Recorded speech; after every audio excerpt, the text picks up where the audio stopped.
be kicking off shortly, and we'll be setting the tone to get us kicking. But for the minute, just relax and give us a few minutes, and we'll get started. So welcome everyone, and glad to have you with us. Thank you.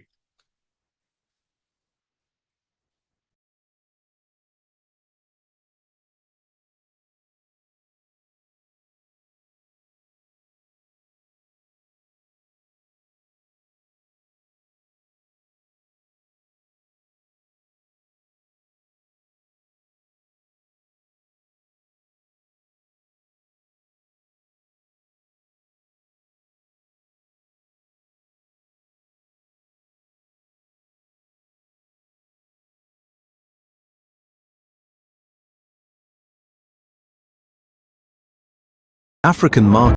Research African markets. Open an account with brokers like Bamboo in Nigeria or HISA in Kenya, or explore ETFs like MSCI Africa and S&P Africa 40 for broad exposure. Africa's markets are moving from potential to performance, and bold investors are being rewarded. To learn more and take the next step, download the full stock market opportunities in Africa report at leafafrica.org/publications.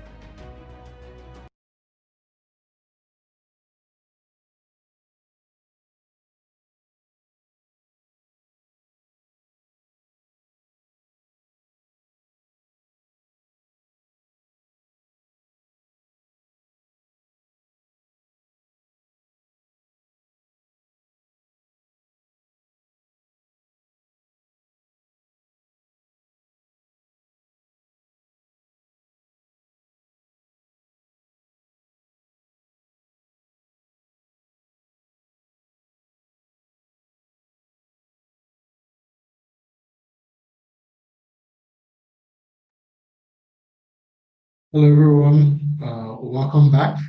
So, thank you once again for joining us. We'll be starting off with a presentation from the team lead, Godwin. But before we go into that, it's important to understand the context of today's conversation. So, we are navigating Africa's stock markets, we're assessing opportunities, risks, and investment opportunities for new investors in the markets. So, the IMF projects as of January 2026 that sub-Saharan African growth is well above the global average. And this growth is also driven by investment in stock markets and as well as reform, economic reform in large economies like Egypt and like Nigeria. So today we've brought in the experts. We've brought them to tell us, how can we take position, how can we take advantage, and how can we reap benefits. So leading this conversation, I am Dabiri Chukwubishi, as I mentioned earlier. I am the editor-in-chief at Leaf Africa. Leaf Africa is a data company, data intelligence company, and we do deep research in African markets around agriculture, agribusiness, around the creative economy, around stock markets, and around energy, just to mention a few. So I'll be driving the conversation today, but we have the seasoned panelists with us. So we have Mr. Daniel, we have Miss Elizabeth, then we have Mr. Fejiro, and I'm sure they've all joined. So just to set the stage, we'll be having a preview of our research on the Africa's stock market and what that research has shown us. There are some very interesting stats and facts there to delve deep into. And the conversation will be led by Mr. Godwin Osahele, who is the team lead for the research team. So I'll just get him on and we can get that started. Thank you very much.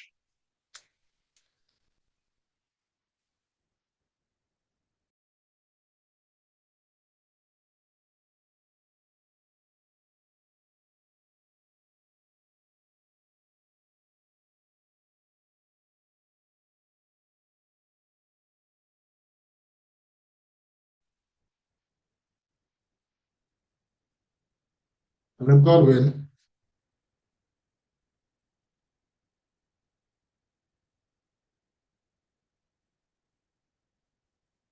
all right, it's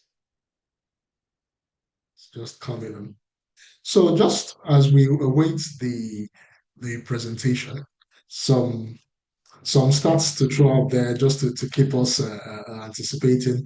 So the research shows that for African stock markets, that's in select markets, there has been a better performance than the S&P 500. Example in Kenya.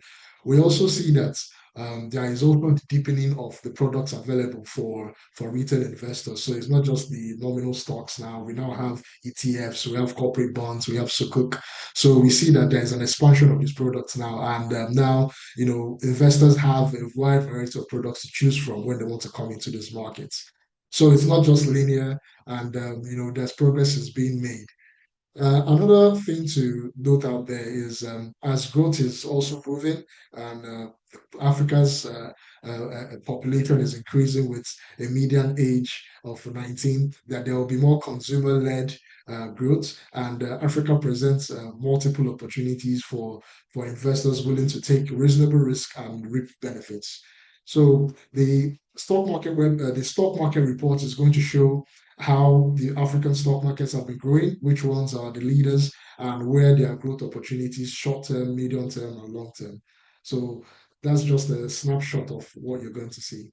So we'll get that started soon enough. Thank you.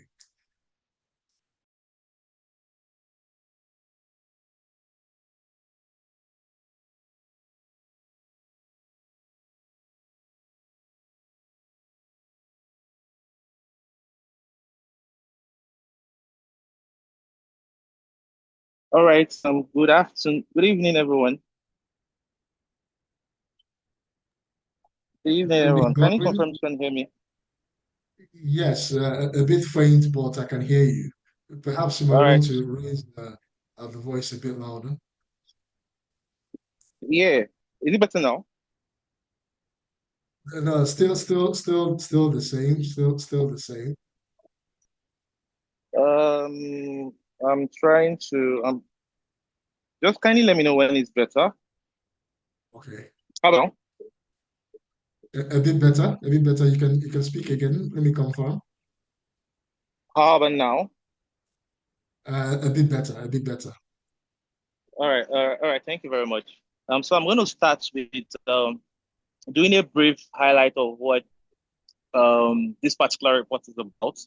Just like the intro I've already told is about stock market opportunities in Africa.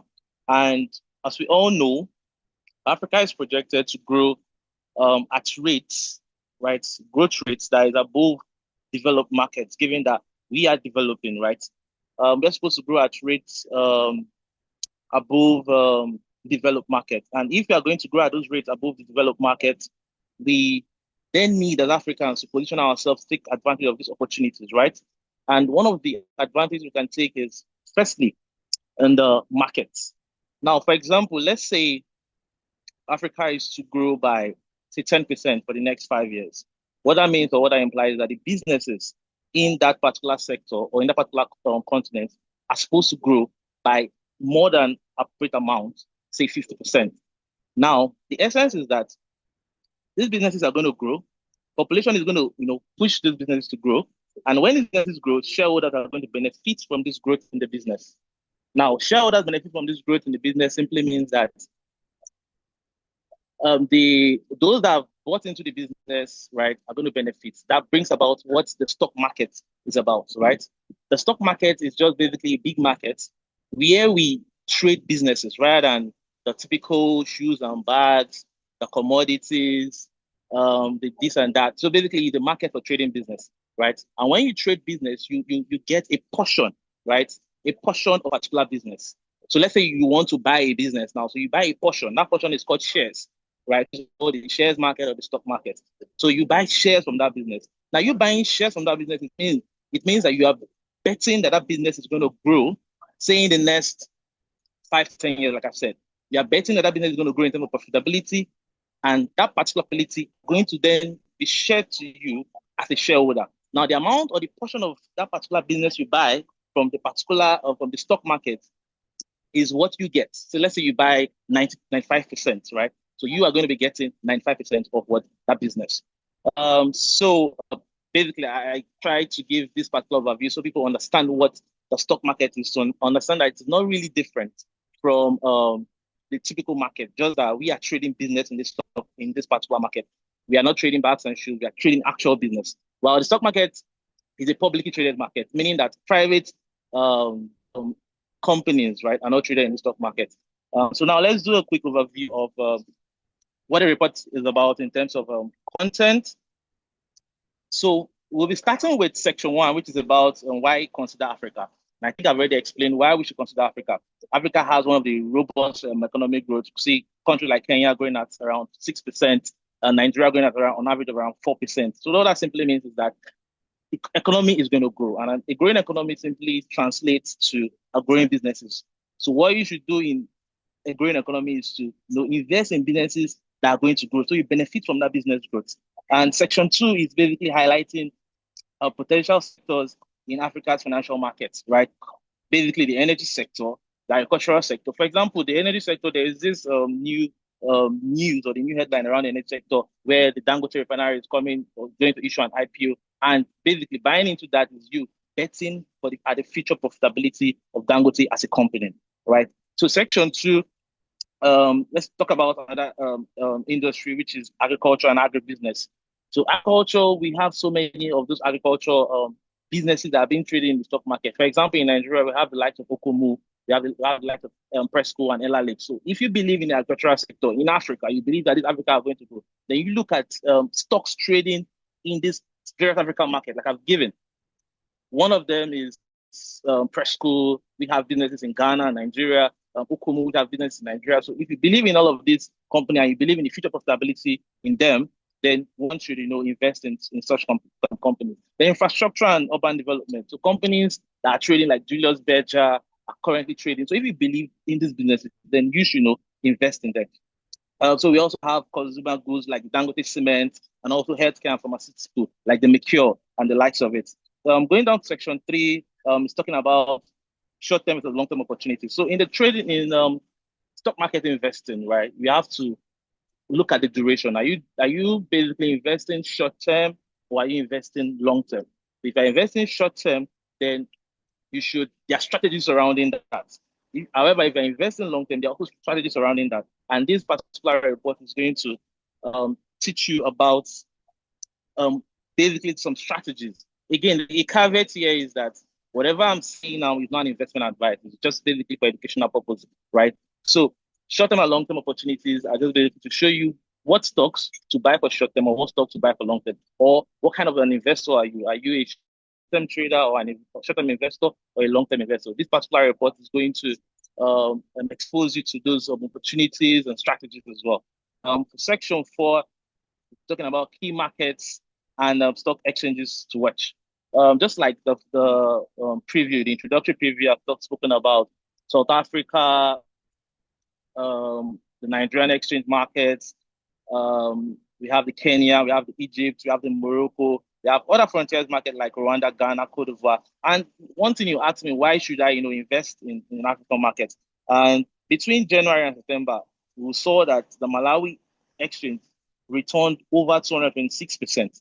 The Zambian exchange returned over 60.3%. The Ghana exchange returned over 47%, 49%. These are real returns. These are not just the Nigerian exchange also returned 37%. And yet to date, the Nigerian exchange has returned over 38%.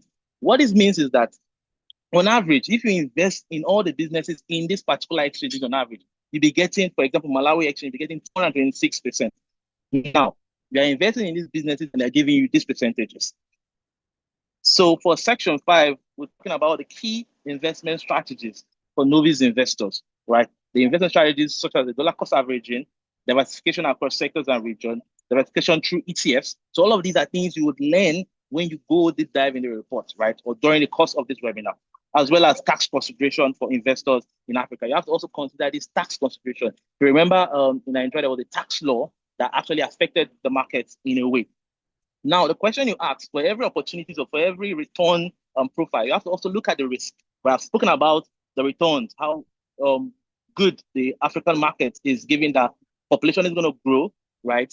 The consumer GDP is going to grow, right? It means that people are going to want to spend, people are going to need services, people are going to need goods, and those that strategically position themselves to build these businesses are going to benefit. And the shareholders that have invested in these businesses are also going to benefit in terms of dividends and what's capital gains. So these are basically what the stock market is all about, and these are things you learn from the stock market. And again, I would want to say this again. Um, when when people think about stock market, they always think about the risk. Okay, what if I lose my money? Now, what I tell them is that yes, if you take, say, you have 50 million to start a business, right, and you invest in that business, the probability of you also losing that 50 million is still very, it's still high because we know that no more than 90% of businesses usually pass 2 years, right? The going concern is usually around 2 years, right? New startups, they don't usually scale more than 2 years. So the risks also still applies to the stock market. But the stock market is that you are buying certain businesses with the hope that this particular business is going to grow. Now, you don't have to, incur overhead costs. You don't have to incur certain kind of cost that comes with starting up a business, growing up a business. All you need to do is strategically position yourself with good knowledge to know which businesses you need to buy in the next 5 years that will give you certain kinds of return, and what businesses you need to buy in the next 10 years that will give certain kind of return. Then you rotate amongst growing businesses. Let's assume you have 50 million. Then maybe you buy into a good startup, or you buy into a good company that just got listed, right? And that gives you 10x, right? 10x or 50 million. That's like 500 million. Then you go again to another new business. For example, if you had invested in Nvidia in 2023, you would have made a lot of gains. You would have made a lot of money, right?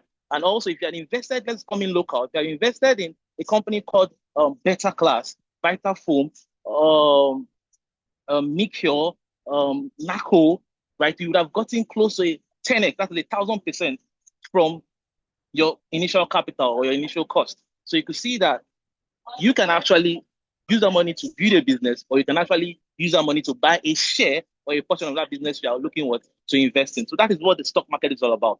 And I hope you enjoy this particular session and webinar, and good luck, guys. So yeah, thank you very much, Dabere Chuko. All right. Thank you so much, Godwin. Thank you so much. Please, a virtual round of applause for Godwin, team lead, the research team at Leaf Africa. So thank you so much, Godwin. So a few takeaways from there. We see that the sub-Saharan African economy is already growing higher than the global average. We see that there are opportunities across the markets. We also see that risk. So we have to understand risk appetite. What risk appetite do you have? And use that to do your own research in betting. So in betting on the market. So especially you should see that, as Gordon mentioned, infrastructure. There are areas in infrastructure, energy, in agriculture where there's a kind of lacuna, a gap, if you will, in transporting, farm produce from the farms up to the markets and to get to the final consumer. So there are certain gaps, and the right investors well positioned make lots of profit. So thank you so much, Godwin. We appreciate you very much. So I'll be kicking us off now to the panel session. I'll just have our speakers who are already here and have been itching to go. I'll start with the introductions and we can get that started. So please, as I welcome them to the panel session, you can just give us a virtual round of applause, please. So I'll start with Elizabeth Omoimi Babalola. Elizabeth is an investment operation analyst at Money Africa. She has experience in investments and finance, and she works at the intersection of wealth management, financial analysis, and fintech operations. She's a graduate of accounting for Obafemi Awolowo University, an associate chartered accountant, and a certified financial planning and wealth management professional with a strong foundation in portfolio strategy, valuation, and investment research. Elizabeth currently works with Money Africa, where she contributes to investment analysis and supports strategic initiatives focused on growing assets under management. Her work involves translating financial insight into actionable strategy, I beg your pardon, while coordinating execution across teams to drive measurable outcomes. Beyond her analytical work, Elizabeth has advised over 300 individuals across different markets on savings and investment decisions. She's helped them build structured, goal-driven financial plans. She's deeply passionate about making finance practical and accessible, and has led financial education sessions and communities that empower individuals to make more confident financial choices. With over 6 years of progressive experience across personal finance, auditing, and corporate financial management, Elizabeth is deeply committed to helping individuals and SMEs make smarter money moves and grow assets sustainably. She believes that financial literacy isn't just knowledge, it is empowerment, and she's on a mission to help others unlock that power every day. Welcome, Elizabeth. We are glad to have you here on the Thank podcast. you. Thank you. Thank you. Thank you.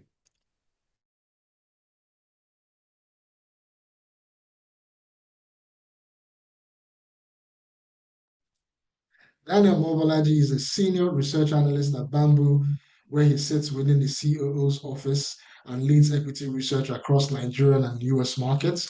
His work encompasses primary research and analysis, portfolio strategy, and product research, bridging the gap between market intelligence and accessible investing for everyday Africans. Before Bamboo, he worked as an investment banker at a boutique M&A financial advisory firm, specializing in connecting African opportunities with global capital, where he advised on mergers, acquisitions, and capital raising transactions.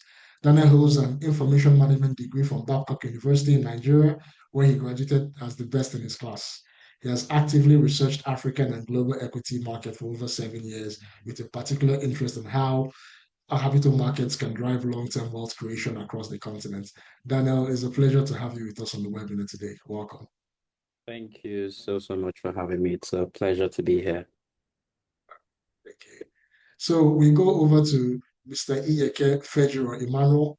Mr. Iyeke Fejiro Emmanuel is the CEO of Astra Fidelis LLC. He's better known as Feji Iyeke, your money guy, and he has carved a niche for himself in the world of finance. He has dedicated over half a decade of his life in learning, understanding, and investing in the stock market. He's a successful entrepreneur, financial planner, and seasoned market investor and analyst. He's on a mission to build a community of goal-driven, high-value members focused on building wealth through investment in the stock markets and other financial markets. Mr. Fejiro, it's a pleasure to have you here with us today on the webinar. It's a pleasure to be here myself. Thank you so much for having me. All right. All right. So just to get us started, it's a question just to set the tone and give a teaser of the expectation that we have. To start us, Elizabeth, I would like to start with you, but the question is for everyone. So I would come to everyone. Why Africa's capital markets and why now? So thank you for the question. So what I really like to say about that, when it comes to building wealth, right, it comes with an education, right? It comes with a set of knowledge that, oh, I know about this, and that's why I'm investing in this.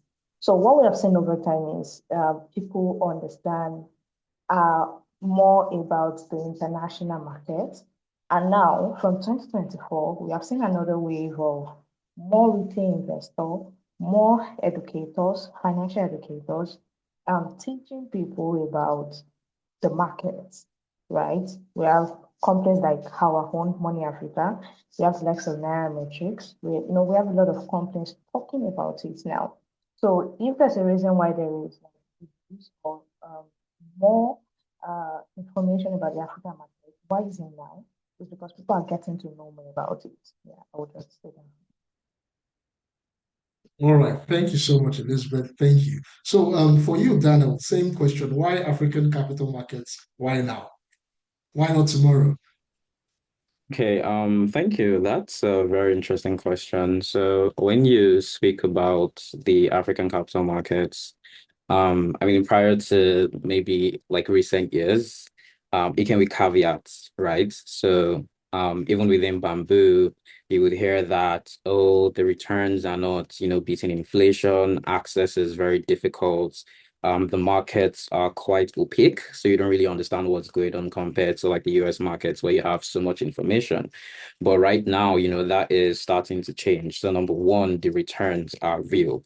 So when you look at last year for the NGX, I think it did around like 50 something percent. The ASI, like for the whole year. And then you compare that to the S&P 500, the American benchmark, which did maybe like 17%. So you can see that the returns are actually real. And then a lot of structural reforms have been happening to kind of like make investors more comfortable, putting their capital in the markets. You can see it from the SEC, speaking about Nigeria specifically now, for the SEC to, just essentially companies having more like robust corporate governance. So we're seeing that also drive interest in the markets. And then the final thing is actually information. So one of the barriers was that you had no idea what was going on in the NGX, but now that is changing. If you spend just even an insignificant amount of time on social media, you will see people talking about Nigerian stocks. We have, the Dangote IPO coming out. There's been a surge in interest. And then we have a very young population in Africa. It's, digital native. So they are very interested in like these opportunities. They have access to information finally. So we're kind of like seeing all that kind of like drive interest in the market. And specifically, I think my last point is that even globally, institutional investors are looking for returns in emerging markets because the developed markets are essentially saturated and there's like so much risk. But then emerging markets tend to have maybe like low correlation. So I think that kind of like ties the story together. All right, thank you so much, Daniel. Just a few points you just mentioned. More people wanting to take part in the market, and because for developing markets and emerging economies, there are opportunities there that might be underlying that a lot of people might not see, at first glance. So, over to you, Mr. Fedro. Same question before we move to the next stage. Why Africa stock markets? Why now? Sorry, you're muted, Mr. Fedro. Well, like the other panelists have already said, right? In the past, we had a situation whereby information was heavily guarded, right? You literally needed to have someone in the market to get information, day-to-day information about how the stocks were doing or how the market was doing. But over time, we're seeing platforms like Nairametrics, like Money Africa, that are strategists come out telling you, okay, this is what has happened in the market today. This is what to expect. This is how the stock market has been doing for this particular period. So it gives you more information, and with more information, as well as the fact that the stock market, especially looking at the Nigerian market, has been on a tear for the last 3 years at least. It has been on its own mini bull run to the point whereby some analysts are thinking we're in a bubble of some sort, right? It gives non-investors, because if you notice, Nigerians and Africans in general, you will say they are mostly non-investors. They are more speculators than investors. They would rather pick into a Ponzi or a penny that could double their money or triple their money than in slow and steady investments, right? So the fact that the NGX as well as the other markets in Africa currently are giving them the opportunity to get those outside returns, those returns that are higher than what was expected in the stock market, right? It's really opened the doors up to not just seasoned investors, but also a lot of newbies. That's why you see on social media, you get a lot of questions. How do I start investing in the stock market? What stocks do I buy? And how do I learn how to invest? What are the top 5 stocks that can put in this amount of money or that amount of money in it, right? But at the end of the day, we have to make them understand that it's not just about rushing into the market and putting in money, but actually understanding the reason behind the growth and the sectors that will best benefit in the market. So at the end of the day, right, we have an influx, a new generation of Nigerians, of Africans, really young Africans, so the median age around between 18 to 25, whereby they're interested in growing wealth. So I believe the stock market is giving them that opportunity. Hence, you're seeing more people coming to the markets now. Thank you so much, Mr. Fedro. Thank you for that robust answer. Thank you. So just to, as we're moving on, we see the global climate today. We see the way conflict is happening, geopolitical conflicts. We see tariff tensions from the US and across all, all partner nations. So the risk and perhaps the fear of some investors has always been whatever happens in other financial capitals, it hits Africa first and it hits Africa the hardest. So if a decision is taken in Washington, D.C., in London, in Singapore, that, Africans are going to feel it more and perhaps we're going to feel it first. And the risk has always been, do we then believe in the market and put our money there when, we might be at the domino, we might be in a domino and face such high risk and no guarantee on returns. So the question I want to start with Daniel on this is Africa still actually a safe haven, or do we still get dragged down to by global geopolitical conflicts? Now, just as an addition to that, if so, how do we then protect our gains, or how do we then in investment strategy when we have geopolitical conflicts which you cannot predict?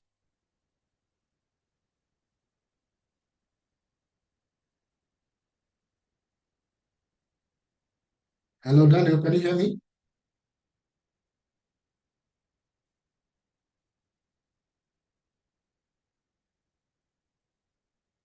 Okay, Elizabeth, would you want to give us perhaps the educative part of that? How would you advise your clients against geopolitical conflicts, and how can they ensure that it doesn't eat up their gains? So where do you say, okay, this is how to do it with the money you have, so you don't go and carry all your salary and put to the market and lose and not get gains? So please, if you can give us the financial education aspect of that. All right, thank you for the question. So, from a financial education educator perspective, usually there's a saying that you do not put all your egg in one basket, right? When you're investing, you're supposed to diversify. So, if there's anything I'm going to put in for my clients is to ensure that there's a diversified portfolio, right? We saw this trend starting from when Trump started his tariff issue. All of a sudden, tariff started giving people issue, and then we saw that the S&P 500 dropped, right? People lost about 5 trillion in the markets just in like a day. So we see that things like that happen. And when that happened, one of the things that we had to do about advising clients was to first diversify the portfolio. So instead of focusing on just US market alone, you focus on other markets, you focus on alternative investment, right? And that's how you can be ahead of it when there is a geopolitical issue. Even right now with the war, I mean, it's not like it didn't affect the market, right? All portfolio went down. Now, this is not even that I'm investing in US alone, investing in gold, I'm investing in international stocks. Everything just went down. And that's where there is still the currency diversification. So diversification does not end with um, geographical diversification. There is the currency diversification. There is a different class of asset diversification.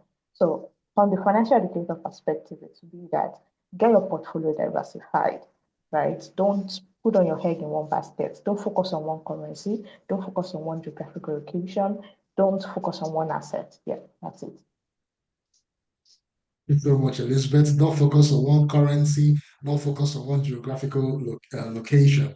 So, Daniel, I'm glad to have you back with us. So, just to set the stage once again, we're saying decisions that happen far away from the African continent in Washington, D.C., in London, seem to affect us the hardest, it seems. So, is Africa still a safe haven for investments? And how do African markets operate under that sort of geopolitical pressure and tension?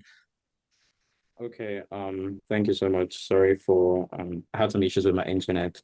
But yeah, so I was trying to say that yeah, the answer to the question, it's you can come at it from multiple angles. So I wouldn't say Nigeria is a safe haven or like the African markets are a safe haven. It's just because we're not as decoupled from the global economy as we would like to think. But then there is, in some sense, kind of like a lower correlation. So if I use recent events as an example, when the US in Iran war began. So we saw like a massive sell-off in the US equity markets, but the Nigerian markets were somewhat kind of like oblivious to that. So there wasn't as much of a response. And that's because the strength that we're currently seeing in the NGX, for example, it's a bit localized. So investors are kind of like putting in money because of like the reforms, the strength in earnings, etc. Right. So we do still have, again, we're not entirely decoupled because things like the rise in the price of commodities obviously going to affect the macro of the country. But the way you want to look at things as an investor is, kind of, I'll just echo what Elizabeth said, is that you want to diversify, right? So that's why on Bamboo, for example, you can diversify across geographies. So you have some exposure to the US markets and the Nigerian markets. And then you can also diversify across currencies as well. So that's kind of like the best way to position. So if you're seeing that there's kind of like too much risk in the US markets, you are free to pick up some bonds.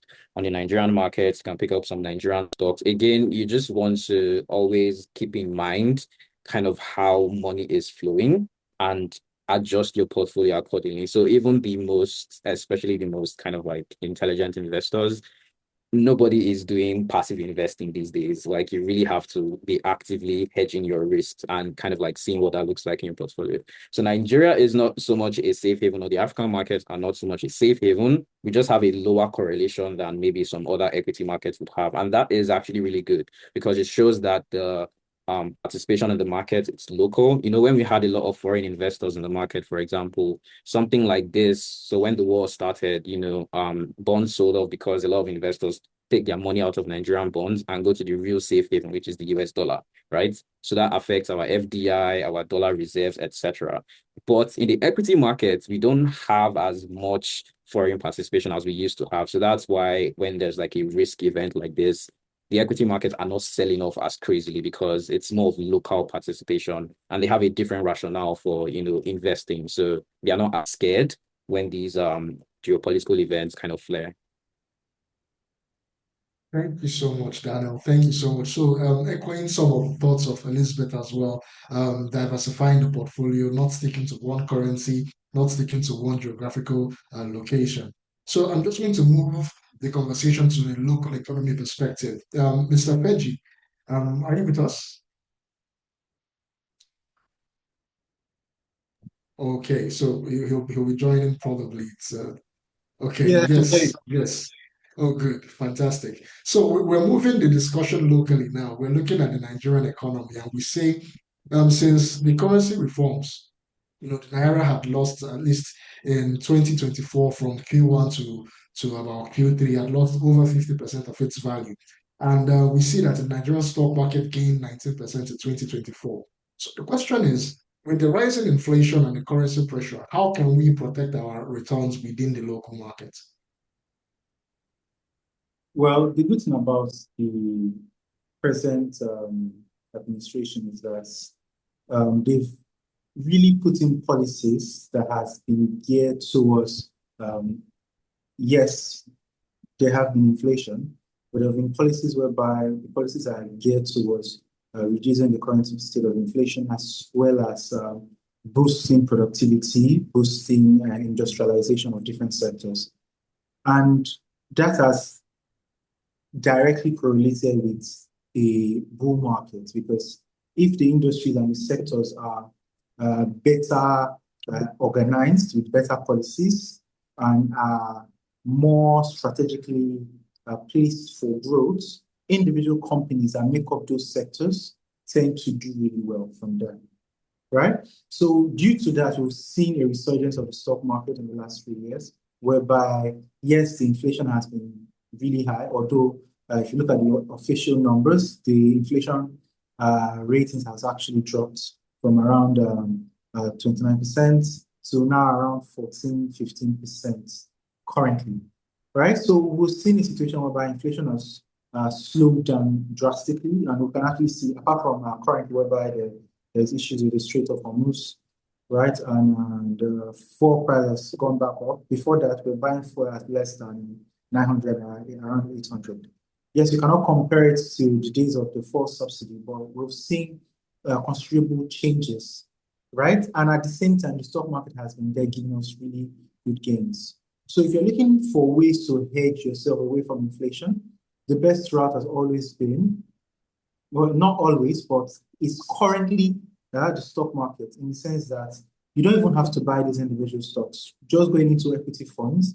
There are equity funds that gave around 40-50% last year, and some equity funds are already giving out around 20% in the first quarter of 2026 already. So that officially beats already the inflation readings for 2026.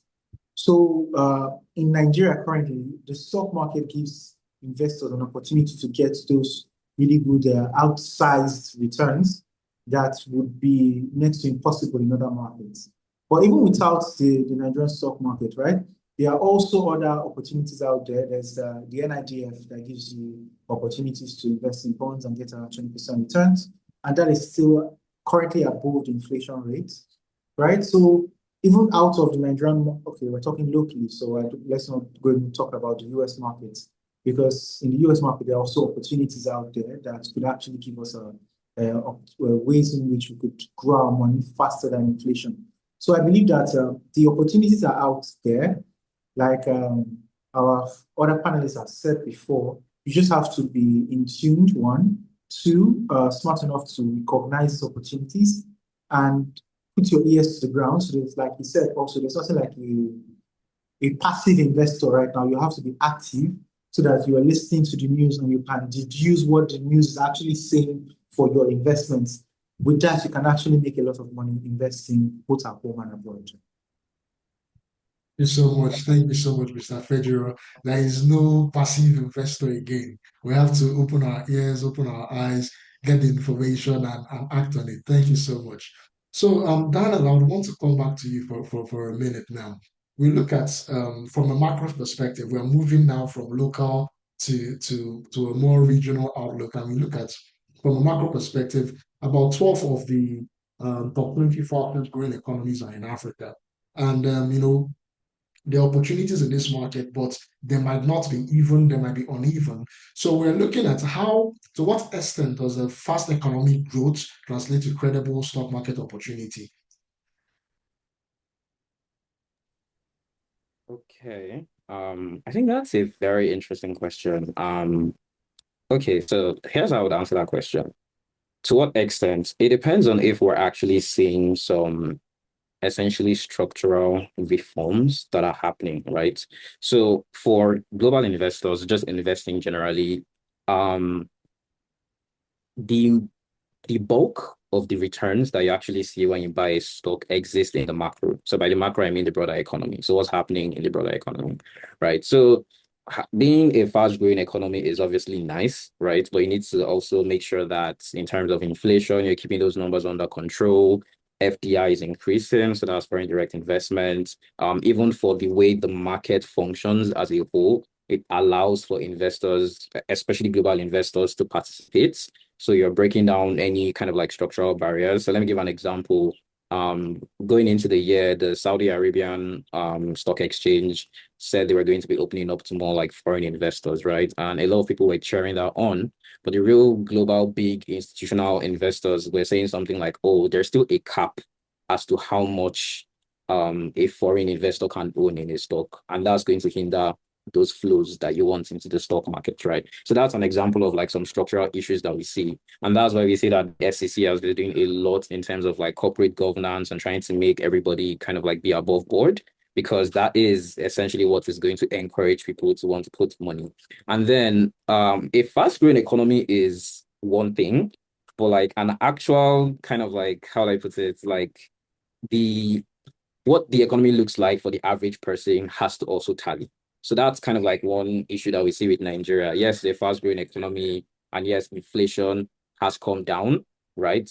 But is, life actually becoming better for the average Nigerian? And so a lot of global investors actually look at those things.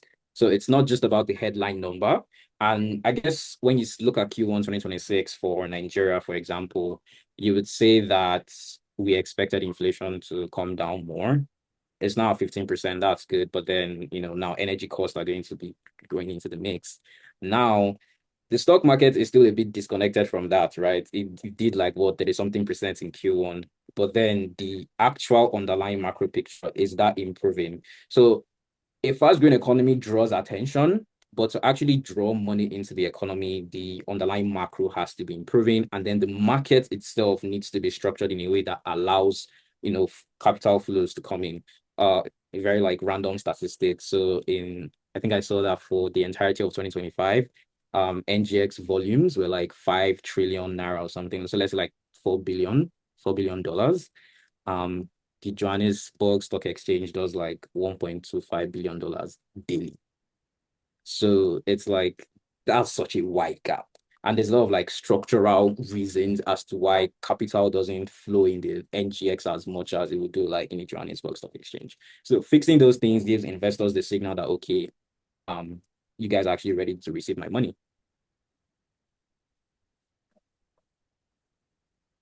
All right, all right. Thank you so much, Daniel. Just a few takeaways there. The growth was also correlate on the ground. So to give the investors the confidence they need, and citing the JSC as Africa's heavyweight stock markets and how they have been able to progress with well over $1 trillion in market cap. So thank you so much, Daniel, for that. So Elizabeth, coming to you, I would want us to look at the diaspora, for example. We look at the diaspora and we see, just if we were to just give basic examples, everybody has that uncle in the UK or in the US who you call once in a while and say, please send me $10, and they send you some money, you go use it to buy some stuff, or use it to buy a new phone.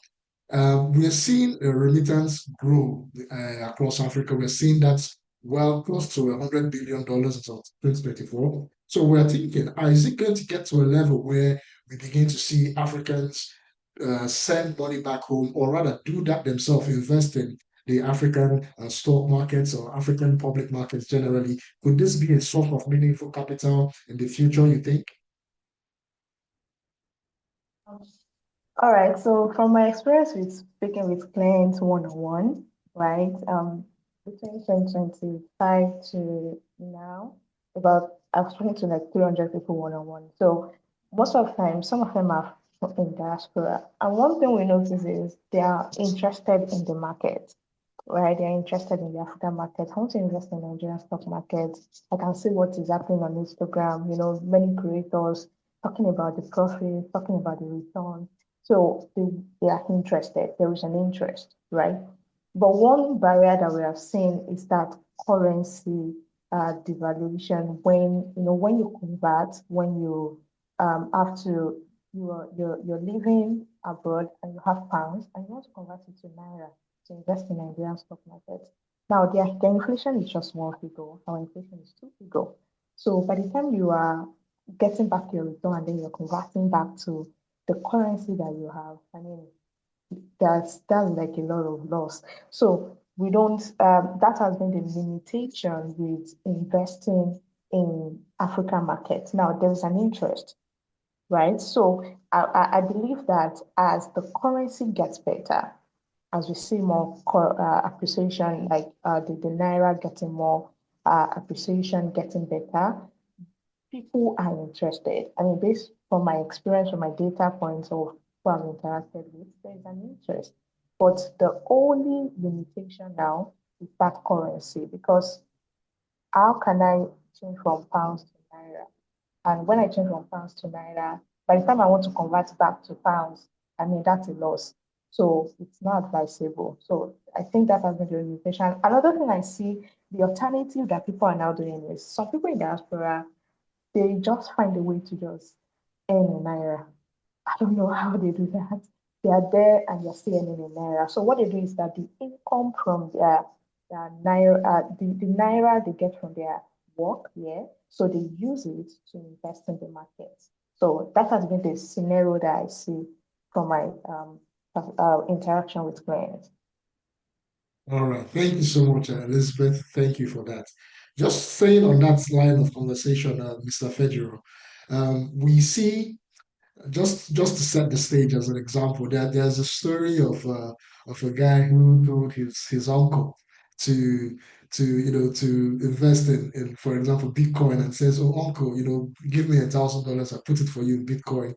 And set it up for his uncle, and I think a few weeks later, the $1,000 was during the time we had the crypto, a bit of a crypto crisis. The $1,000 was has lost well over 50%. And the uncle called him and said, "Ah, please don't worry, give me back my $1,000. Don't invest for me again." So just staying in that same line, what do you do when a stock you've recommended has gotten some loss, and there's this fear of, let me just save face, let me just get my cash out immediately. What kind of psychology should we develop when we've believed in a stock, or we've received expert advice on the stock, and it's beginning to seem like we put our bets badly? What do we do? Well, what I like to do is, first of all, I would go back to the drawing board because you've actually asked a very important question. If you think about it, a lot of us, when you buy the stock will not just go up in a straight line, right? Majority of the time, it's first dip first. And you're like, did I not just put my money in here, right? Looking at better options in the market. And then your little brain is telling you, imagine you just put your money in this one instead I just went up another 5% or 7% of the day, right? But what I try to do with myself and most of my clients is this. First of all, remember why you bought the stock. What was your market thesis behind that investment that you made? Has that changed for the company? What is making the stock drop, right? Try to understand the reason why the market is taking the stock price lower. It could just be momentum, it could be demand and supply. It could actually be something materially important to the business has changed, right? For example, you hear that Owando has lost their downstream side of the business, or First Bank is having issues with some of their properties or with their loan book. That is a materially significant change. Or they made some wrong investment that made them lose money. Those are materially significant changes, right? That would actually make you think, okay, maybe it's time for me to pull out of these investments. But first of all, if in that regard there's no material change, then you have to look at, okay, is this company, so what is the reason behind this loss, this temporary loss? Once you see there's no material change, the next step is this loss or is this short-term fraud is mostly for bad news around businesses? Or is this short-term issue?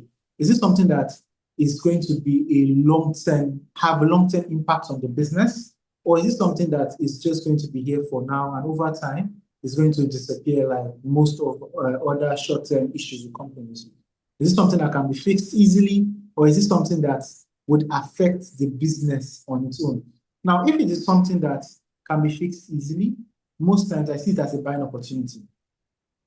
If I see that the economy itself is doing well, the business itself is doing well, it's mostly fake news, something that is not materially important, right? Or something that could be easily fixed by the business. I see it as the market giving me an opportunity to own an asset I already have for an even cheaper price.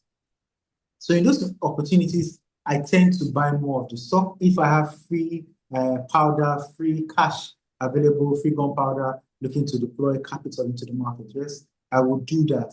But in situations whereby I do not have more capital, right, I just hold on and wait for the market to recover. Now, if on the other hand, it's something that has a long-term effect on that stock, I might not sell out of it completely, but most times I will try to trim out my position. So yes, I'll take some losses, but I am looking at if it's a long-term problem or it's a short-term issue that has a long-term fix. So that's what I really look at in that situation. Then I could have my team look at some TAs to set the technical analysis to see how far it's going to fall, right? If it's going to fall another 10, 20%, if it's going to fall another 5%, I'll just leave it. But if it's going to fall more, right, I might be tempted to wait to buy at a cheaper price or take out some parts out to buy at a cheaper price in the market. But it comes from a place of understanding what is going on in the market so that I can react with actual understanding, with actual conviction, than just being emotional and making sales based off emotions. All right, thank you so much. So, understanding what's happening in the markets and not making decisions on emotion. So, I'm trying to also stay on this part of the conversation. To give just context, the Casablanca Stock Exchange jumped 43% in capitalization when it was announced that Morocco had won the hosting rights for the 2030 World Cup. In your experience, and maybe a bit of a story, a lot of, at least in my experience, Nigerians, and not just Nigerians, Africans, when they are first-time investors, they want to hit it big once they come in. They want 10x, they want up to 50x, 100x, and they have such a short um, patience and a very low risk tolerance. So, what would you say? How would you approach your investors and not to make decisions based on just short-term market catalysts. How do you approach that for your investors? Well, one thing I've noticed with investors is that majority of the time we lose money because we are reacting. Do you understand?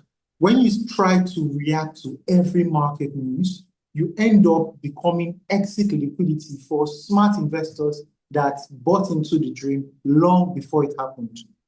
So whenever I tell my people that whenever you hear about a news on social media, the opportunity has passed already. Do you understand? 99% of the time, the opportunity has passed already. So instead, right, try to understand whether, first of all, are you early? Are you early in the opportunity, or are you just going to turn out to be exit liquidity for the entire market? Or then try to separate the event from the value. Yes, it's great that Morocco could be hosting the 2032 World Cup, right? But how does it actually affect the economy before then, right? And what are the companies that would actually benefit from this growth? Then again, is this growth already priced in? Because we investors, although not everybody might hear about it until the last moment, right? Smart investors, investors that have a bit of experience, that talk a lot to other investors, have been hearing rumors about this for months now, talking about they might get the nod to host it, right?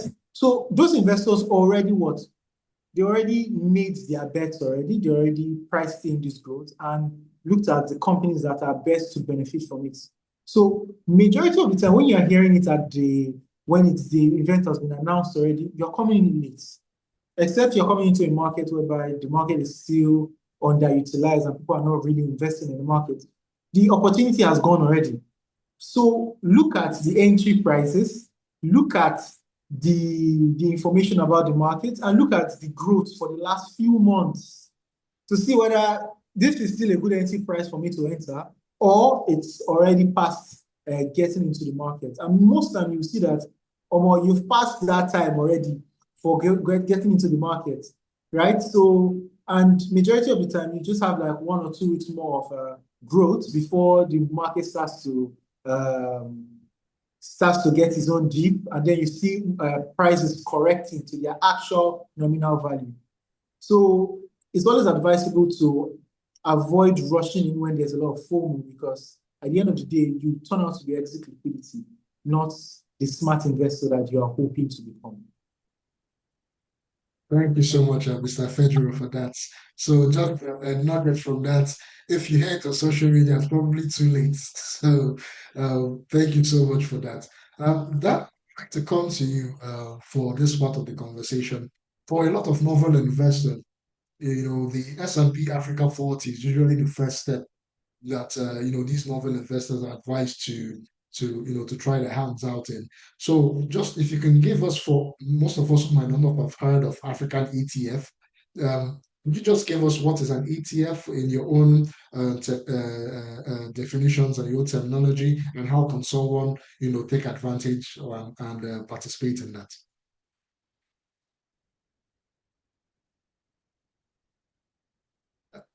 Daniel.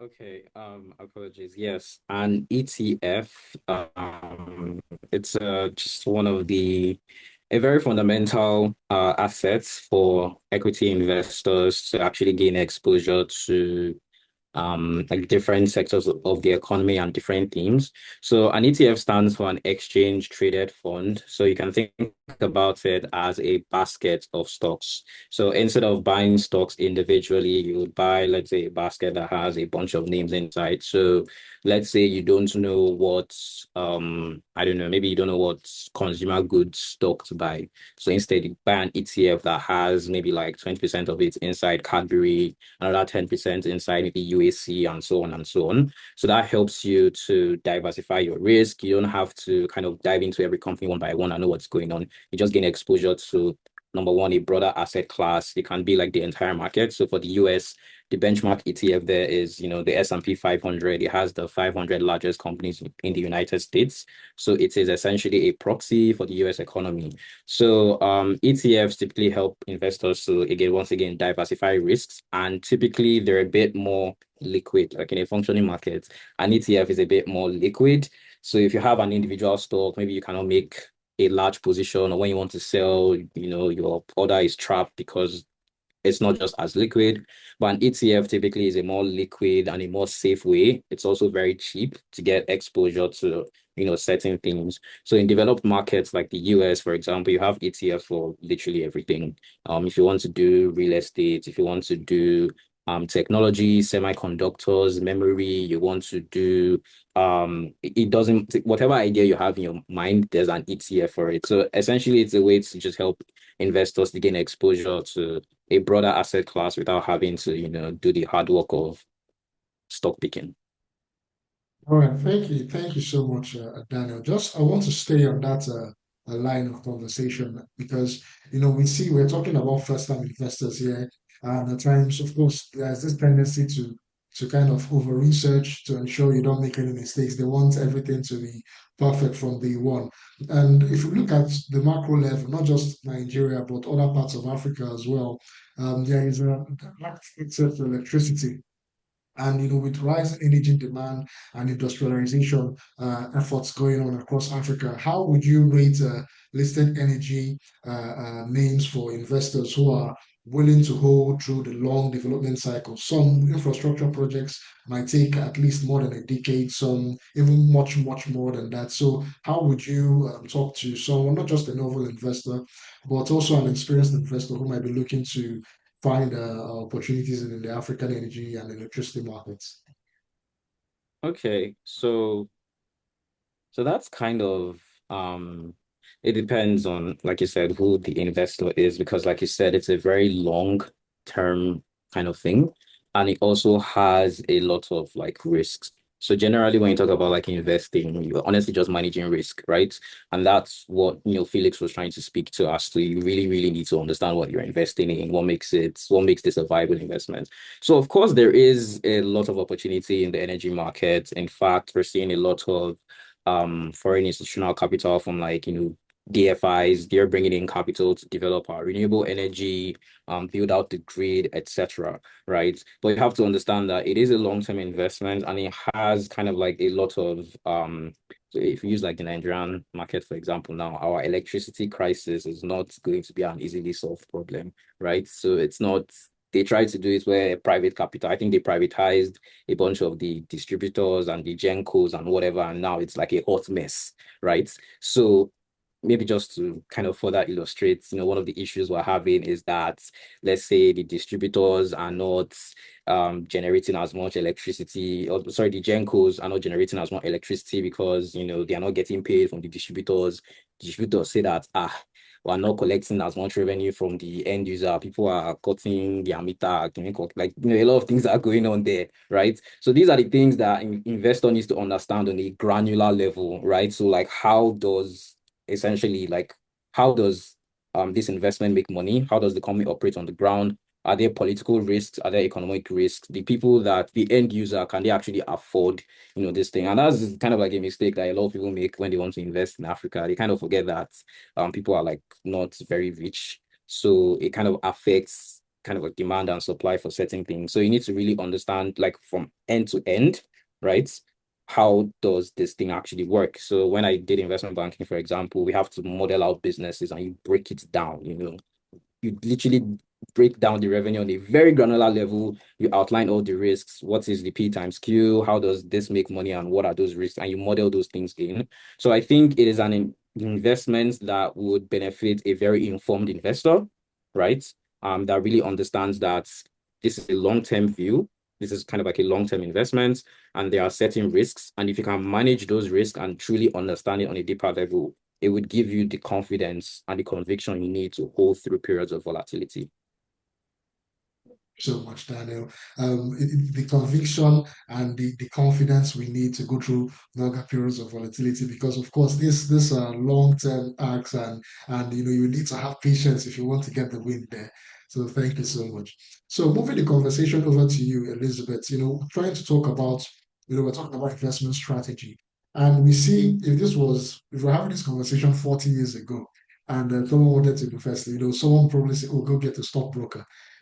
And you see that access to the markets, we are not as democratized as it is today in 2026. So we have more fintech apps, we have ETF stockbrokers, but we now see that investments, or investor understanding rather, is kind of not diminishing, but is not as democratized as the barrier to entry. So the barrier to entry has been reduced, but you see, not everyone has that deep understanding of the market. So the question to you, from your own experience, has the barrier to entry fallen faster than the barrier to informed participation? How can we bridge that gap, from your own experience? Okay, thank you for the question. So, to bridge the barrier to participating in the stock market, I think the fundamental will always be education, right? It's what you know that you're going to practice. So, it starts with, so we have the kit arm of Money Africa called Money Kids. And what we're doing is educating children about investing, about money generally. Now, if your child, and I see many creators doing this on IG also, right? It's not limited to investors. So when you can train a child about information about money, the things I know about money were not directly taught, right? So just through habits that most of us just learn, and that's how we just caught up with it. And then when we get to our 20s or 30s and we're like, what do I want to do with my life? What else can I do with my life? Something. So it should not be like a stumbling on knowledge. It should be like a detailed plan. I think it was last year that the conversation was going on that the federal government wanted to add learning about financial literacy to the curriculum, but that there was no progress on that after that. So there needs to be an education for everybody to know that the stock market exists. I mean, if you listen to Ramsey show a lot, you see people in their 80 years old saying that they are debt free, they now do this because of this. There's a lot of market there, right? But I was checking when they started, and they started 1792. I mean, that's over 169 years before Nigeria started. So there has to be an education part. The education will help people to make the right information, and that will increase the way people get more informed about the market and even participate as a retail investor. Bamboo, Daniel is here, is from Bamboo. I mean, if you're looking at their users and more users are coming, they will see that every day they keep getting more users. How? It's because people are not informed about it. So there has to be an information part. So more like people have to come together. It should not be a competition thing, right? I think there is that issue too, where it's looking like everybody just wants this customer, I want this one, I want that one. Everybody has to uh, collaborate more, like from the federal government to individuals, right? Teaching people about investment. Why should I invest? When should I invest? How should I invest? Who should I invest with? So I think that would help also. I think another thing that might help, I mentioned that adding it to our curriculum, federal government initiating that, and then bringing it to like a low level. So, and another thing that can help is maybe it will really be good to actually see um, maybe curators, right? Curators talking about, I think I saw a woman did that. She does not live in Nigeria, but then she was writing like a guide to help your child know about investment. So I have a strong belief that it starts from being a child, right? So if you can educate your child about investment, it's by the time the child is 18, the child is learning about money already. Child can invest. We usually do something. Oh, what if I invest 10,000 naira for my child at 10% return? What will happen in the next 20 years? What will happen in the next 30 years? What will happen in the next 40 years? we discovered that there are more people having money just because they started early. I think there was one Coco magazine that came out, and there's this particular woman that retired with 1 billion naira. A normal social worker, like a normal government worker. Why? Because she got informed. She diversified her portfolio, she invested in Nigerian stock, invested in real estate, invested in this. So the major part will be the education part. Yes. So there's another part of the question that you asked that I want to remember too. The entry and what's the other part of the question, please? Yeah, so we're talking about the barrier to entry and also the barrier to participation. How do we bridge it? How can we make it in such a way that now, yes, the barrier to entry has been reduced, but also the barrier to informed participation, the barrier to the information we need to now invest. How do we then reduce that and ensure that they are both level? Yeah, so I think I've answered that. It's about educating, right? Not just individual education. We only have about, I think, less than 400,000 people on IG.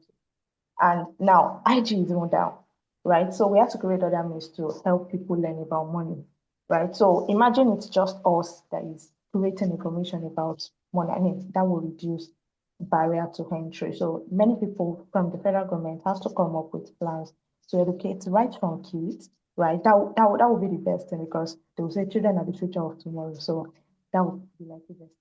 Thank you. All right, all right. Thank you so much, Elizabeth. So just before I move over to Fejiro, just staying on what you mentioned, also talking about money habits and behaviors. What do you think is the biggest behavioral gap limiting stronger retail participation, in African stock markets? Because, from experience, everyone has a story of someone who, invested at the right time, made a lot of money, and they say hindsight is 2020.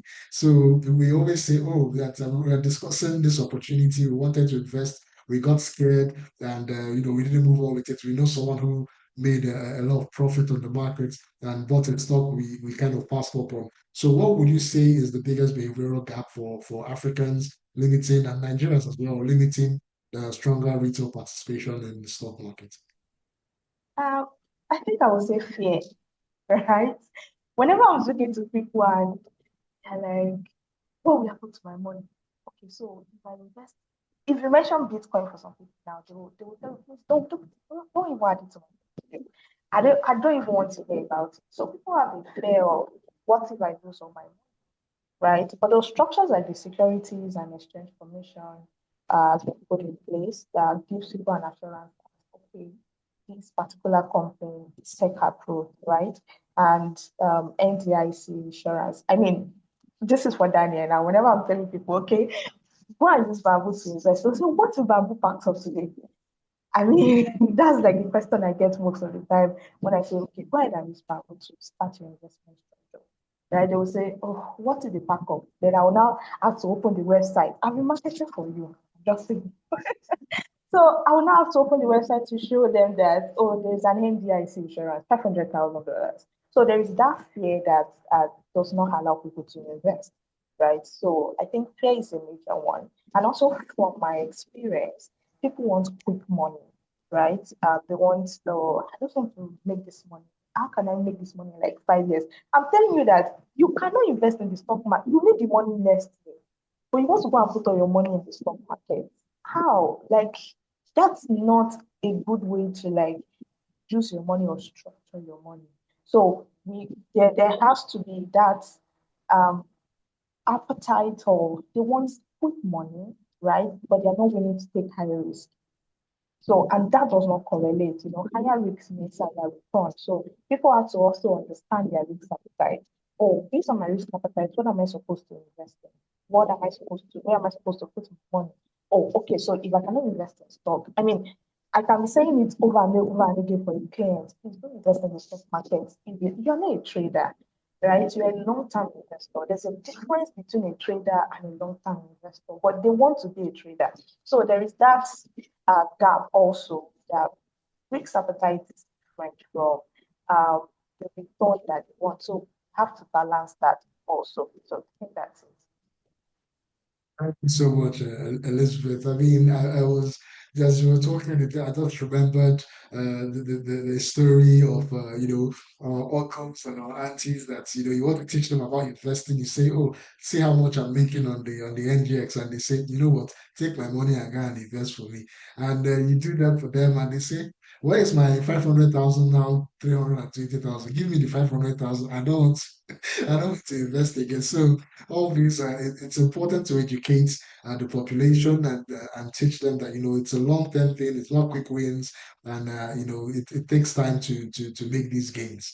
So, Mr. Fejero, just coming over to you, and just similar to what we've discussed with Elizabeth, volatility is not necessarily understood at a foundational level for novel investors because at times, and this is just also going to what Elizabeth and Daniel just touched on, the behavior around money, the psychology around money, especially in Nigeria where we've had in the past, I won't mention names, but in the past where we've had some platforms coming up and promising quick wins, 100x, 200x in a few days. And a lot of Nigerians, they rush in, they put their money in, and after a few weeks and a few months, then they go, they go complaining that it has gone bust. So how do we teach about market volatility, and how do you pass this message across to your clients so that they don't keep running every time the market dips, that they are patient and they understand the realistic side of investing? Well, for me personally, I think volatility is misunderstood in the sense that some investors see that the price is moving up and down too much, right? And they see it as a dangerous situation. Yes, the price is moving, right? But it gives you the opportunity to buy value at really good prices if you are an experienced investor. Caveat on experienced investor, right? So for me personally, volatility is not the problem. Your thesis for buying the company is the problem. So it goes back to my former answer on why are you buying the stock, right? Are you buying the stock for fundamental reasons? Is the company good? Did anything change about the business during this volatile period? Because you have companies like Etana, companies like FTM, 20%, right? But if there is no material change to that company, right? Volatility is par for the course, especially when you're looking for those really high returns. Those returns do not come from companies or stocks that are not volatile. You'll not get those kind of returns from like a Dangote Cement or like a GTC. Those companies go slow and steady. But those ones that are more volatile, they give you more opportunity to make more money, but then they come with higher risk. So you as an investor need to understand that volatility is par for the course, but it depends on the kind of risk you are willing to take for your reward. So if you're a low-risk investor, stay away from volatile stocks, but also understand that staying away from volatile stock will also cap your returns. So you will not make those really high returns too. Do you understand? But if you are an investor that understands that volatility and is willing to ride with that volatility, it will mean that sometimes you will look at your positions in those companies and they are significantly low. You could be 40, 50% down on a particular stock, right? But as long as you understand that that company is a volatile business, is high risk, and as such, you allocate your portfolio to that with that information, meaning if you had 10 million, for example, you're not putting 5 million naira there, right? You're not putting half your portfolio in those volatile positions. You're putting at most 20% if you're a risk-on investor. Risk off, we could put in as little as 5% to 10%, which is out of a 10 million portfolio, 500K to 1 million, right? With all this, you are trying to what? Mitigate the risk, reduce the risk appetite of that stock so that no matter what happens, even if you're losing a lot of money, right, compared to how much you have, it's little, right? And then if those companies give those outsized returns, give those 5x, 10x gains, your 1 million can go from 1 million to 10 million or to 5 million or to 3 million. While if you lose, you're losing 500K, 700K at most. Do you understand? So you as an investor have to understand that the risk is proportional to the returns you are getting and also proportional to the volatility of those companies. As long as you know what you're doing, right? Or you're willing to go under the wings of people that know what they're doing, willing to learn, willing to understand how the market works, you really do not have issues when it comes to volatility. I think it's part for the course, it's part of investing. So you should try to reframe it as an opportunity instead of just the risk involved, right? So focus on business quality, right? Expect that there will be fluctuations in the market. It's not going to be a straightforward ride, right? And then zoom out long term. Because even those volatile stocks, if you just look away from that 2 months or 3 months of volatility, sometimes even weeks of volatility, look at the last 5 years, the last 10 years of the stock, you will see that outside those volatility, those stocks have done really well and have the propensity to continue to give those really good returns for investors. So understand that if you are looking for those real long-term opportunities that will give you really good returns, volatility is part of the business.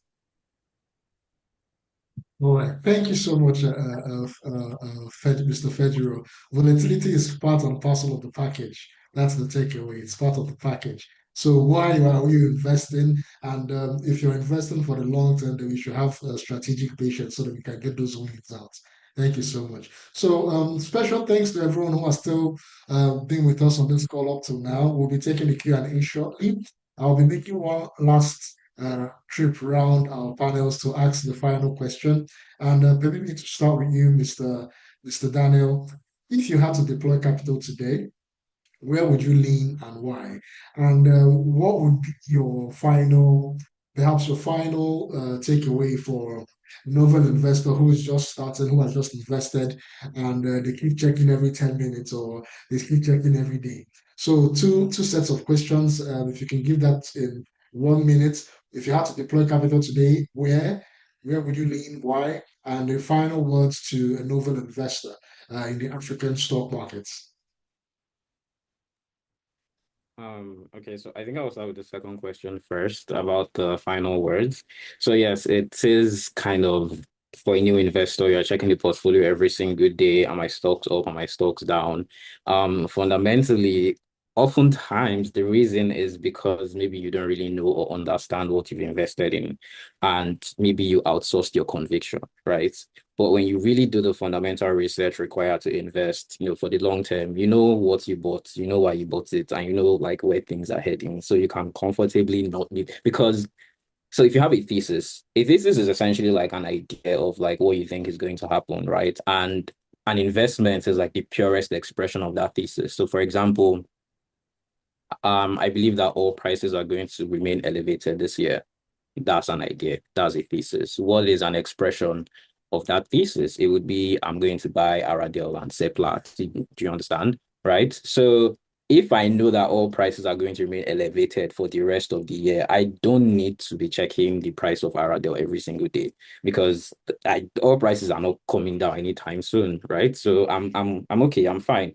So the idea is that whatever you want to invest in, just make sure you really understand what the business does, how they make money, and kind of like the macro trend that you're trying to ride on. And so it's the first question about what I would invest in. So first of all, you really need to understand the macro. So where are we seeing opportunities? In Nigeria, we can say that, okay, oil and gas, because oil prices, whatever. We can also say that there's a lot of construction and infrastructure spending going on this year, an election year, blah, blah, blah. So maybe you're looking at your Dangote cement, your Boa cement, and your Julius Berger. Maybe you're saying that, oh, the banks, the recapitalization exercise now, our banking sector is stronger. So now it's more of a question of how are they going to deploy that capital? Are they going to make more loans? Are interest rates going to come down? That's going to be good for the banks, right? Because they're making more money, they're doing more transactions, it's going to strengthen their earnings, etc. So yeah, looking at the banking sector, consumer goods too. So generally, I mean, I can't really give investment advice. I'm not allowed to do that. I'm not licensed to do that. So please, not financial advice, anybody, please, whatsoever. But the key thing is that just understand generally like what the macro is, like where the economy is trending into. And once you have an idea and you have a thesis, an investment is really just an expression of that thesis. And because you really understand what you bought, why you bought it, what the risks are, you're able to have a bit more peace of mind. And that is really the only way you build wealth. It happens quietly and then all at once. Thank you so much, Mr. Daniel. Happens quietly then all at once. Thank you so much. So, Elizabeth, over to you. If you had to deploy capital today, where would you deploy that? Why? And your final words in 1 minute, please, for a new investor. Okay, so where am I going to deploy it? I mean, it depends on my goal, right? So what do I want to use the money for? When do I want to use the money? Right? That will determine where I want to. So if it is money that I need just then I can think of high risk investment, right? I'll think of low risk investment. Like you said, it's not financial advice, it's just question management, right? So I will think of it. Oh, it's a short term investment. I will think of low risk capital secured, right? I need it in 1 year, and risk is capital. So I'll think of things like treasury bill, think of things like high yield real estate. So the high yield real estate I'm talking about is not the one that requires a lot of capital. So there are fractional real estate, like, right? We have that on another half, right? And then you can do things like money market mutual fund. So it depends. My goal determines. Then if I'm considering long term, 5 years, and that's when stock investment because I do not need the money. So I'm willing to take a risk on a company based on fundamental that I know, right? And that will make me that will give you an answer to the second one. As a new investor, you might not understand the technical analysis of the companies. You might not understand the technical analysis behind MTN or Dangote Cement, but you should understand the fundamental, right? What is the company doing? What's the demand? Do they have a demand for this product? What has been the news around them, right? As a new investor, you can't be investing and not know what is going on in the market. So they are making things easy these days. WhatsApp channel, you find money example there, you have nairametrics there. You can just go through it at the end of the day and just catch up on things happening in the market. So having the information, understanding the fundamental, and also not spreading yourself too thin.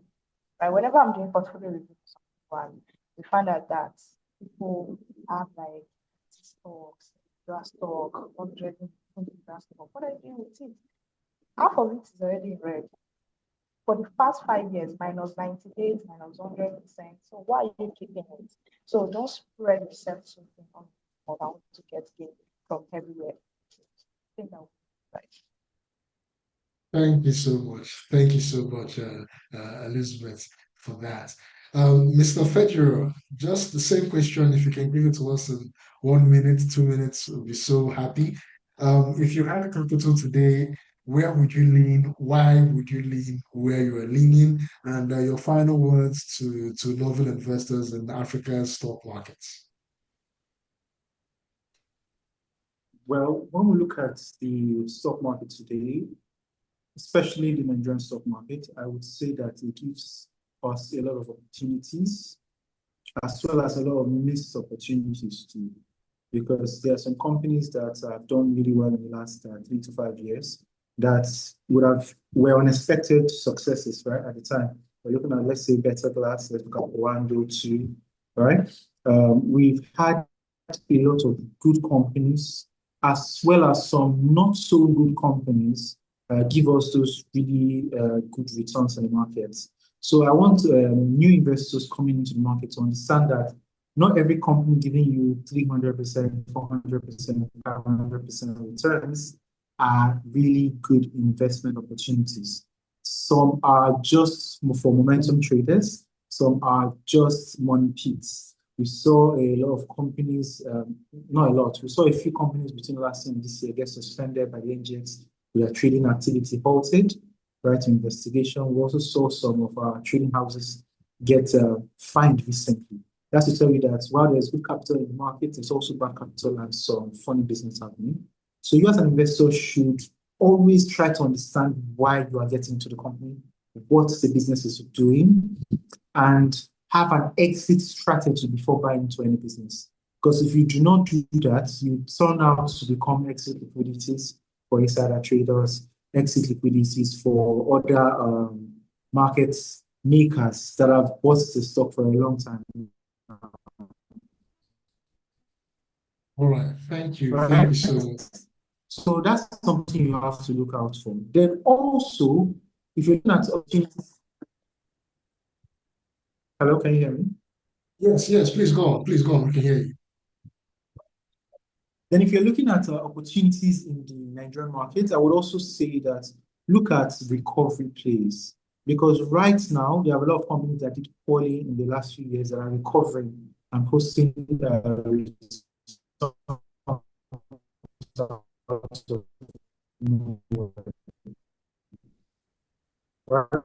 not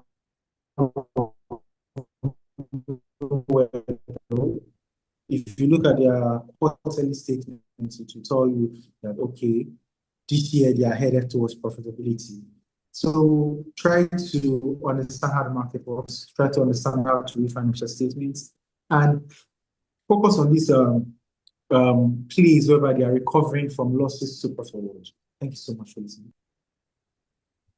All right. Thank you so much, Mr. Fedro. Thank you so much for that. So I'll be going over to the questions now, Q&A. I would want to start with Daniel, but I would take it round. Just if you can just give us your answers, just a little over a minute, to be well appreciated. So the first question here is from Triumph Okere. It says, I'm a young investor in our local stock market here in Nigeria, the NGX. I'm curious to know how can individuals such as myself assess timely market data in regards to the corporate stock that are traded publicly on the NGX, as majority of the data being brought forward are always lagging in regards of time value. So I would want to start with Daniel. Maybe you give us a little bit of your source to try and forget how do we get information fast and reliable? This question is a setup because look, we're all in the same pot of soup, to be very honest. When it comes to the NGX, that is literally the number one problem, the data problem. Even when the data comes to you, it will not come in a way that is sensible, easy for you to synthesize. So in our experience, what we do is that, first of all, obviously try to go to the company website, see what we can scrape from there. We also leverage Twitter a lot because there are some people I haven't figured it out yet how, but immediately these things come out, they just know. So maybe they've set up Google Alerts. That's something you can do. So whenever a company is mentioned in any news media, you immediately get an email. Some people are always tracking any publication or any seminar or anything where like an executive is going to be speaking. They tune into that as well. So it's just a bit of like disjointed. Honestly, it's not going to be in one place in a very nice packaged way for you. You have to do a bit of legwork in terms of like alternative data sources. And it's one of the things that make the NGX interesting, but also equally frustrating for a lot of novice investors. Thank you so much. So, Elizabeth, same question. How do we get timely, reliable information to invest in NGX? I mean, Daniel has mentioned, right? Because it's not like everybody has like a direct information source. So, well, and I think another perspective I want to just bring in into is what exactly do you want to use the information for? Is it to have the knowledge after you have invested in this particular stock, or is it that you want to make a decision to invest in that stock? So I think it depends. We used to say something that past performance does not determine future performance. So you have to understand, why do I need this information? So sometimes they will say, go to a financial advisor. They have done the technical analysis, right? If I'm going for a long-term investment, then based on this technical analysis they have done and based on the knowledge they have, the fundamentals that they have checked about this company, oh, they can give me information about this company, right? Certified financial advisors. We do that at Money Africa. So when they give you the information, so what you're using the information from, maybe NGX from, and every other website that are available to give information about stuff, is to get updated about the market, what is happening in the market. And I think another thing that we do is that every month we keep our investors or our clients updated about the market. So community can help. Yeah, community can help. Be with community of learners. Just like Daniel said, people on Twitter, you just find them like they are just posting it immediately. It's because he has created an alert or have the habit of maybe checking every time to get that information. So you might need to be in a community of learners. Yeah, that would help too. so much, Elizabeth. Mr. Federer, we have a two-in-one question here for you from Demi Obotola. So it says, what determines if a particular stock is doing well on the stock exchange? What are the influences? And how do I know which companies to invest in? Please, can you What repeat the determines so, what determines if a particular stock is doing well on the stock exchange? What are the influences? So, what influences such a stock to do well? And how do I know which companies to invest in? Okay, so great questions, by the way, right? But when you're looking at a company or a stock doing well in the stock market, there are different things that could influence it. One, it could be good news, right? Once there's positive sentiment on that stock currently, and you see this on Twitter, whereby you see a lot of analysts start talking about the stock, start doing deep dives on why they like the business, or you start seeing people just randomly mention the stock. That is a situation whereby there's a lot of good news or good public sentiment around that company, and you see the stock starts to rise. Another one is, again, just pure momentum, technical analysis.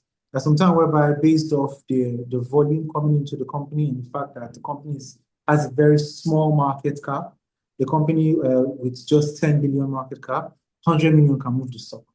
Do you understand? So with that, small capital, they also moves the stock too. So that's another thing that can move the stock in the market. Another one is the fundamentals. Let's say the company just released bumper earnings, or they just released dividends and they increased the dividend price by double. Let's say, for example, for recently, GTCO, they paid, I think it was 7 naira the last time, and then they came out saying they were paying around 11 naira or so, or in dividends this year. And you saw the stock price start to rally, right? From just around below 110 to now it's around 128, 129 per share. And that is just an example of reasons that pushes the stock going up or down. If, for example, GTC came out to say instead of paying 7, we're paying 5 this year, you see the opposite effect on the stock price. The stock would actually crash because more investors are like, why am I investing in a company paying so little dividends? So things like this are what actually pushes the stock in the market. Now, if you notice, I've mentioned a few things, and only one or two things actually had something to do with the fundamentals or how the business is being run. So while those other things could push the stock price up or down, it's always important that you actually look at the business itself. Is the business doing well? Is the profits they made in 2025, is it higher than the one they made in 2024? Is the revenue they are making, is it growing every year or is it declining? Things like that. How is their debt levels? The debt level of the business, is it growing every year or is it reducing? Their liabilities, their cash flow. These are things that you actually have to look at before you say, okay, this is a good company to invest in. In their industry, are they leaders of the industry or are they laggards? Are they trying to meet up? Even if they are not the leaders, are they trying to meet up with the leaders? Are they trying to what? Get better? These are things you have to look out for. Once you know all these things, it allows you what? Invest better and make better investment decisions in the stock markets. Yes, thank you so much, Mr. Federer. So, Dan, maybe I'll let you take a stab at the next one, perhaps to the broader conversation we've had around investment strategy and psychology around money. So, Demi Omotola says again, can you recommend some stocks that has hit 400% in the past few years? Simple answer to that question is that I cannot. Uh, Thank you so much. Thank you so much. Thank you so much. Because I think just to also give my take on the question, we said it's best to do your own research. It's best to keep your ears and eyes open. It's best to follow the news and understand what informs your conviction for each stock you want to go for. So if you're just eyeing quick returns, fast returns, then you might miss the mark. So uh, try and take a set of companies or try and take a set of industries which you're interested in and do your research. Then I think that the data and the numbers will reveal itself that way. So we're moving towards the next question. I'll just stay with you, Daniel. It says, as a new investor, and also Elizabeth as well. This is for the entire house, perhaps a way to also show off the good work you guys do at Money Africa, Bamboo, and Astrofidelis. So it says, I'm a new investor. What's the easiest way to invest in the stock market? Are there platforms, online tools where you can invest in your local currency and not where you don't need to go through a person? So Daniel, you can have the first shot at that.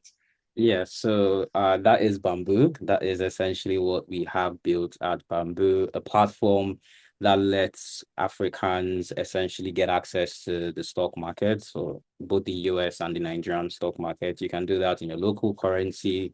We have eliminated the barriers that used to stand in the way of that before. So like onerous paperwork, systems that were not clear, and just something that takes a long time to get set up. So now everything can be done via our app on the Play Store and on the App Store as well. It's very quick, it's very easy. You're set up in minutes, deposits are instant, and you can access the Nigerian stock market or the US stock market if you're interested.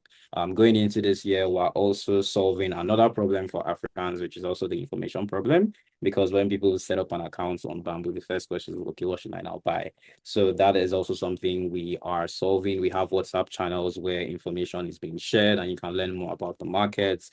There's also a feature on the app called Pulse where you can chat with other investors in the markets, understand what's going on and why. So essentially that is the real problem we're trying to solve. And it's been our privilege to help Africans build wealth for the past, since 2020.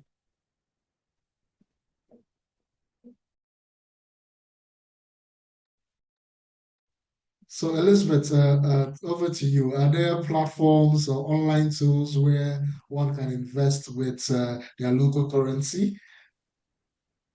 Yes, I think Daniel already mentioned Bamboo is one of the tools that you can use to invest.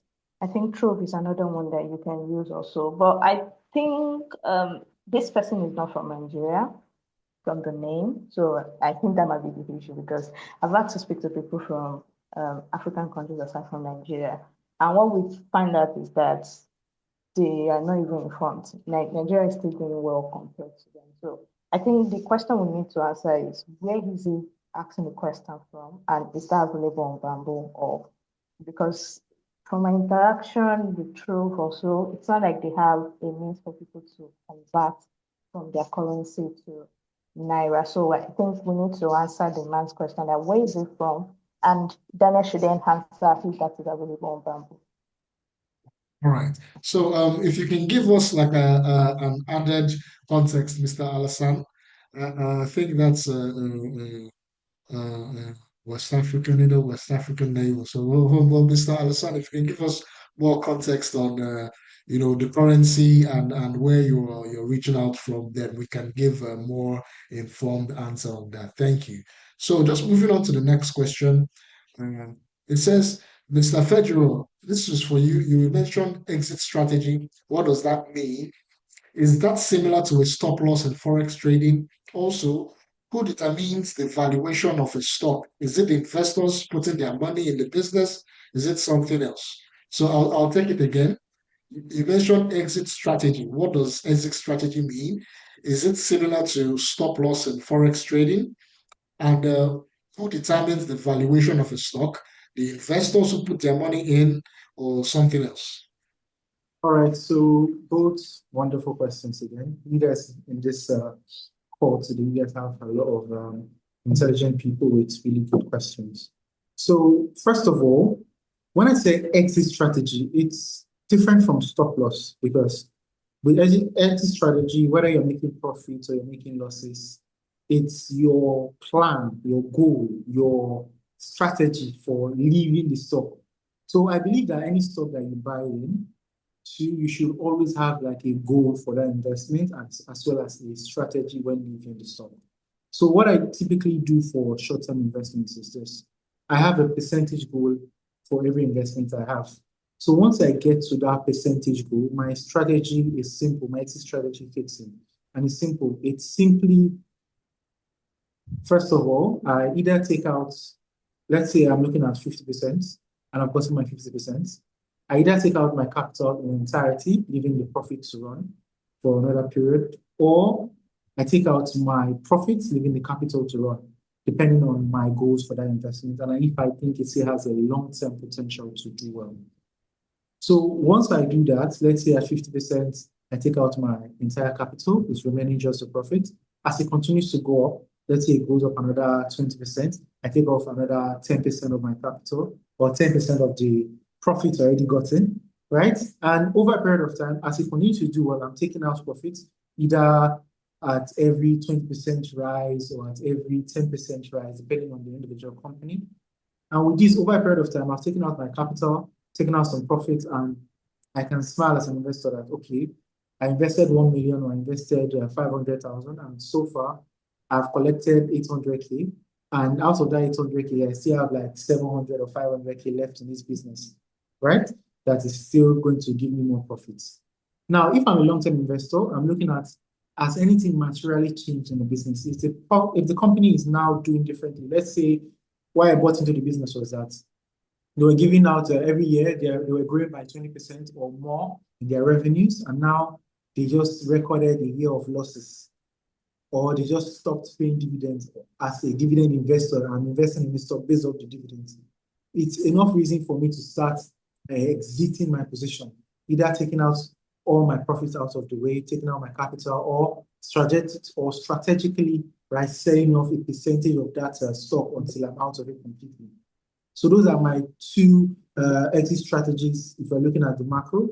But then if we're looking nitty-gritty in each of these stocks, there are always nuances and specific occasions that trigger those exit strategies.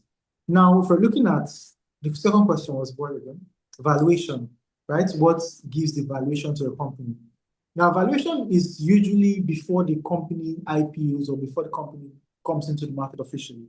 Now, the valuation is slapped on based on auditors, the market, that's the NGX, as well as the company itself, right? They all come together to create a valuation for the business based off the annual revenues, the assets of the business, their profits, etc. Now, when the company comes into the market, it comes from valuation into market cap. Now, market cap is simply the stock price times the total number of shares of the business. And that's when you see market cap of the company at 5 trillion. It means the stock price, it could be 100 naira, 200 naira, times the total number of shares. That tells you what the company is worth, all the stock in the company, what it is worth. And that's what they call the market cap. So that is what is determined in the market. But before it comes into the market, it has a valuation. So I think that answers both questions. Yes, it does. Thank you so much for such a robust answer, Mr. Fedro. So final question, and that will go to Daniel. So Mr. Isaac here says, that people talk about investing in high growth, high potential companies actually. And so that as you have invested in such a high potential company, as that company grows, your investment grows with it. So the question is, how can they identify such company that has potential to grow in future, and how can they invest early and grow with the company? So essentially, how do they identify such a company and they can make their bets early? Okay, that's a very good question, and again, kind of boils down to, I guess, the information access and what your sources of information is. So this is a problem that even like global investors are always trying to solve. Everybody wants to be early and they want to identify opportunities early. Mr. Fiji said something around recovery plays. So there are different ways you can identify stocks. It can be, let's say, a new merger just happened, like one company just bought another company so they can get into one particular sector. And that news popped up on, let's say, on Vanguard, for example. You start looking into it. And maybe right now, there's a lot of projections. They're saying that, oh, by 2030, we can be the market leader in XYZ. We're getting into this new sector, but they've not done it yet. All they have are projections. You go and you double click into that. Okay, does it make sense? Does the macro support their view? What are the risks for this kind of thing? Have investors priced in this growth? You can, if you do your research and you're comfortable and you're confident, that is you being early in that play. Some companies, again, in a more developed market, you see more of IPOs. So a company just lists on the stock markets. They were a private company before, now they're a public company, and you read their prospectus and you say, okay, this is actually interesting. This area they want to go and serve, this market they want to penetrate is very interesting. If they're able to execute, it would make sense. I mean, the risk there is the execution risk, right? Maybe their thesis makes sense, the customers they've identified makes sense, their market is actually growing, it's large enough to maybe support them, and they have a viable plan to capture maybe like a good percentage of the market, but they've not yet executed. And because they haven't yet executed, the market is going to price in that execution risk, and maybe the price will be cheaper. So you can get in there as well. So typically IPOs are a good way. Recovery plays are a good way. Mergers and acquisitions, you look at companies that are merging, you look at companies that are doing something that just recently became important. So for example, I'm going to use the US market as an example. There are some companies that were they bought equipment to mine Bitcoin essentially when the price of crypto was still high. The price of crypto has since crashed. Now that equipment is just there, it's not valuable anymore. Suddenly now AI became the big thing. Everybody needs data centers. Those GPUs that they bought to mine Bitcoin, now you can use it to train AI. So suddenly you are now important. So that's another, angle. So typically there are different ways, there are different things. You just keep your ears on the ground and look at, those areas that I've mentioned to identify opportunities and then understand if the market has priced it in, because that's what makes you quote unquote early. If the market has already priced it in, you're not early. Thank you so much. Thank you so much, Daniel. Thank you so much. And also thank you to everyone. Thank you, Elizabeth. Thank you, Mr. Federer. We've come to the end of the panel session and also to the end of the program. We really appreciate you taking out time from your busy schedule to be with us here today for this webinar. We really had an expansive and educative conversation. And we hope that next time when we come back, we can have your presence with us once again. Thank you so, so much. Thank you. So please, can we give them a virtual round of applause, please? A virtual round of applause, please. Thank you so much. So I'll be moving over to give the vote of thanks. It's been a productive conversation. We've had people who've joined us early, well before we kicked off before by 3 p.m. I want to say thank you to the guests for taking out time from work and coming to our webinar and staying up until now. I think there was a time we had hit almost 100 guests, more than 100 guests today. So thank you so much for coming. Thank you also to the team at Leaf Africa, to the leadership, Mide Popula, Emmanuel, and Obianuju. Thank you for putting this together. Thank you for giving us the opportunity to educate and to talk about the growing stock market opportunities in Africa. Thank you, Godwin and team, for put together the research. Please, can we have a round of applause for the research team at Leaf Africa? They do so much. Thank you for that. Thank you to the marketing team, Temitope, and his team there. Thank you for always keeping us in the front page. So please, you can follow us on Instagram, our pages. If you go to the chat box, you see that on Instagram, Leaf Africa, Facebook, Leaf Africa, and also same thing on LinkedIn as well. We give latest insights and we also produce robust reports across the African markets. So we want to just say thank you for taking our time to join us today. You can also go to our website, www.leafafrica.com. We have our reports there spanning all the way from